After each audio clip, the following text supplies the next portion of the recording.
Buenos días a todos. Antes de empezar la presentación, quiero agradecer la invitación de José Terra y de Claudia Marchesi para participar de esta actividad. En esta sesión vamos a hablar brevemente de cómo se originó el arroz resistente de las imidazolinonas y qué impacto tuvo en el control de las malezas, especialmente el arroz rojo. El arroz Clearfield, o sea, resistente a las imidazolinonas, no es transgénico. O sea, no hubo necesidad de introducir genes de otra especie en el genoma del arroz cultivado.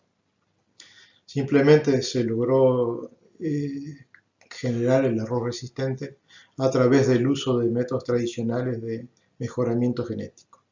Eso incluyó el uso de sustancias químicas que pueden generar mutaciones puntuales en el gen que codifica la enzima acetolactato sintasa, que es la enzima que inhiben las imidazolinonas cuando trabajan en la planta, en la maleza o planta que yo quiero controlar. En este cuadro en particular le vamos a mostrar las tres mutaciones que se emplean en la región que dan resistencia a las imidazolinonas. Los dos primeros materiales que se usan en Brasil llevan esta mutación que fue generada en Louisiana State University en acuerdo con Cyanamid en aquella época, o IVAF. La CL161 lleva la segunda generación de mutaciones que dan resistencia a las imidazolinonas originadas en el mismo lugar, que está presente en INOV CL, que es un material que se cultiva en la región y en Uruguay. Estuvo presente en CL212 y 244, que eran materiales que había liberado INIA, y está presente en un nuevo material de INIA denominado CL1294. La otra mutación que está en la región es esta, que fue generada por el INTA en Argentina, y el primer material que la tuvo fue Puitá INTA, que se cultivó en Uruguay. Actualmente la tiene Gurí INTA, que se cultiva en Uruguay, la tuvo Titán, y Menvípora también la tiene presente.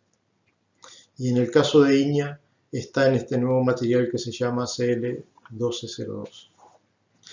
Ahora bien, ustedes saben que el arroz es una especie diploide, significa que tiene duplicada los genes. Entonces significa que cuando yo digo que es heterocigota, estoy diciendo que esta mutación va solo en uno de los genes, no en el otro. En cambio, cuando digo que es homocigota, como el CL161, significa que esta mutación está en las dos copias de los genes. Eso tiene sus consecuencias prácticas. Estos son resultados de un ensayo in vitro sobre la actividad de la enzima acetolactato sintetasa. Aquí se puso la enzima alimazapir y alimazapic en diferentes materiales. Iñolimar, con muy poquito herbicida, se lograba la inhibición del 50% de la actividad de la enzima. En cambio, en los híbridos, que tienen una sola copia de la mutación que da resistencias, va solo en una copia en un gen, no en el otro, necesitaba más herbicida.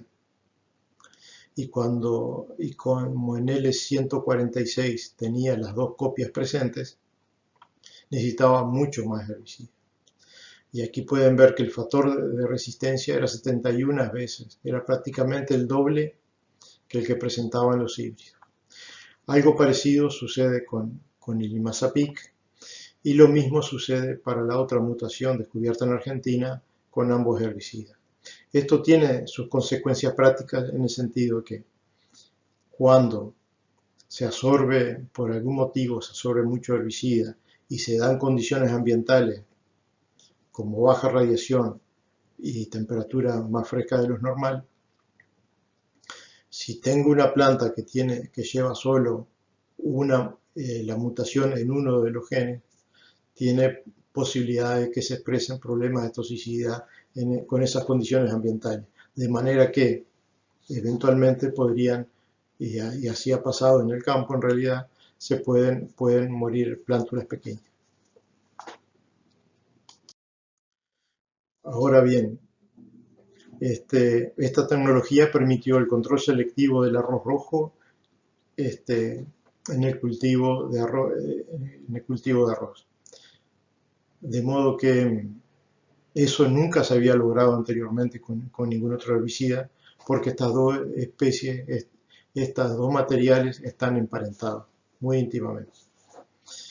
Y a su vez, esta tecnología permitió el control de un amplio espectro de malezas, como por ejemplo las equinocloas, y ahí estamos hablando de Echinocloa cugalis, de Echinocloa colonna, Echinocloa mitis, la Digitaria sanguinalis y ciliaris, que es muy importante en los campos nuestros,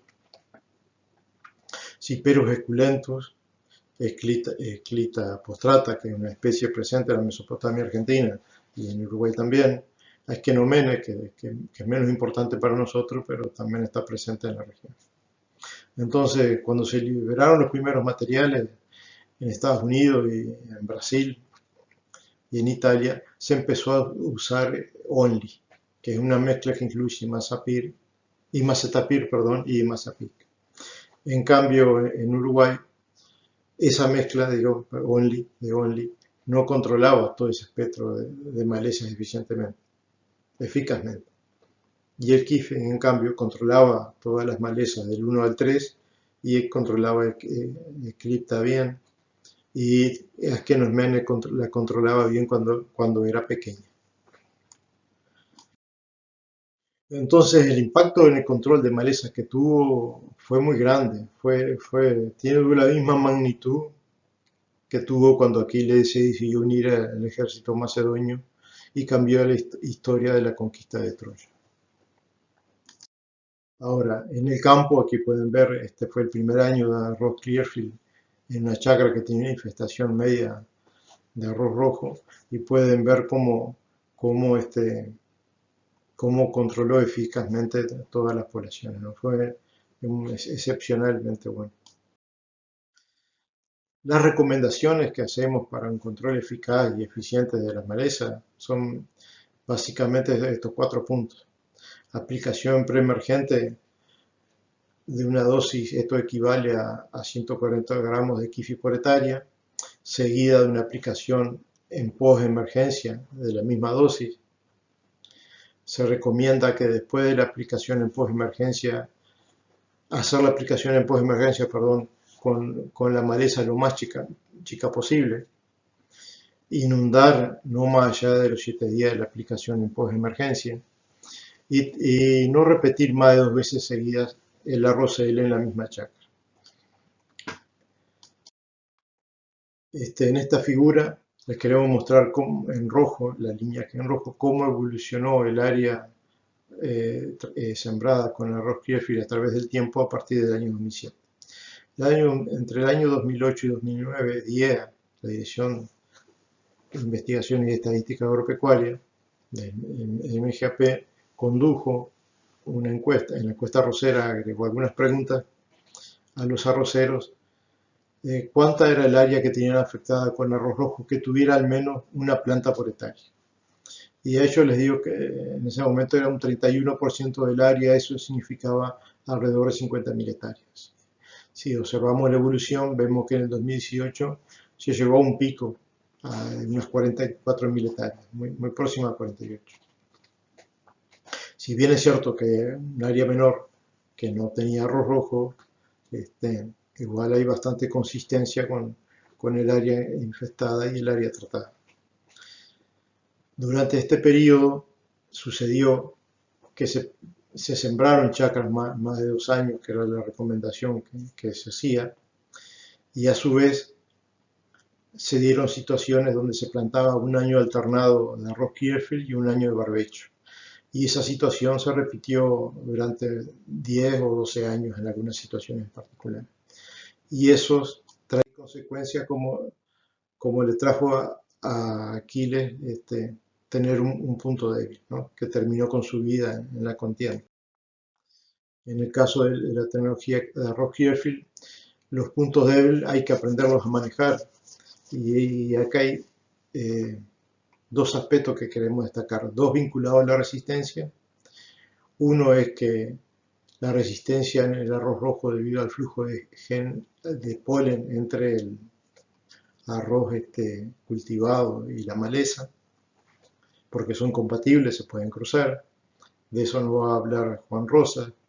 Y el otro tema de la resistencia inducida por el uso del herbicida repetitivamente el herbicida en otras malezas, cuando uno usa repetitivamente varias veces seguidas un solo el mismo herbicida, tiene potencial de generar problemas.